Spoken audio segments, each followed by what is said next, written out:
एक हीरा दो दावेदार। और सत्य की परीक्षा। कभी कभी जीवन में सत्य और असत्य इतने पास खड़े होते हैं कि उन्हें पहचान पाना कठिन हो जाता है। आज की ये कहानी है कुछ ऐसी ही है। बुद्धि, धैर्य और सच्चे ज्ञान की पहचान। ये कहानी है चित्रकूट नगरी की, जहां न्याय केवल तलवार से नहीं, विवेक समझदारी से किया जाता था। चित्रकूट एक समृद्ध और शांत राज्य था। घने वन, बहती नदियां और ऊंचे महल उसकी शोभा बढ़ाते रहते थे। इस राज्य के राजा न्यायप्रिय थे। वे कम बोलने वाले, अधिक सुनने वाले थे।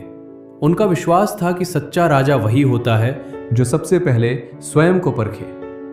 एक विद्वान मंत्री उनके साथ हमेशा रहा करते थे, जिनकी बुद्धि की चर्चा दूर दूर तक फैली हुई थी। मंत्री ना तो ऊंची आवाज में बोलते थे, ना ही अपने ज्ञान का प्रदर्शन करते थे। वे कहते थे, ज्ञान वो दीपक है जो अंधकार में भी शांत रहकर उजाला करता है। राजा भी कठिन से कठिन निर्णय उन्हीं से लेते थे। एक दिन दरबार में दो व्यापारी उपस्थित हुए। दोनों के वस्त्र कीमती थे, पर आंखों में अलग अलग भाव थे। पहला व्यापारी ऊंची आवाज में बोलता और बार बार हीरे की चमक दिखाता।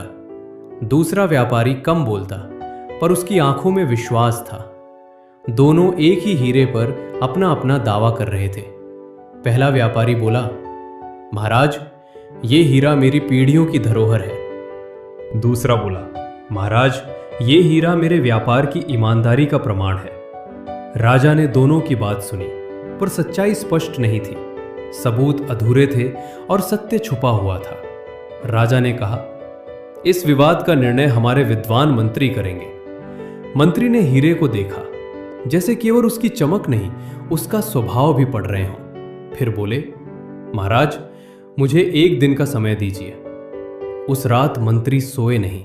उन्होंने सोचा, सत्य डरता नहीं, पर असत्य हमेशा घबराया हुआ रहता है। उन्हें समाधान मिल गया। अगले दिन दरबार सजा।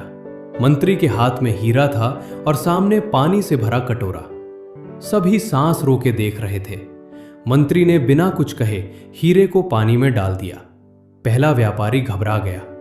रुक जाइए, हीरा नष्ट हो जाएगा। दूसरा व्यापारी शांत खड़ा रहा। मंत्री मुस्कुराए।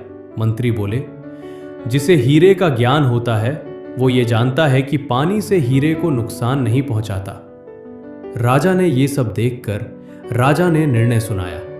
राजा ने सही व्यापारी को हीरा सौंप दिया और कहा, सच्चा ज्ञान कभी शोर नहीं करता,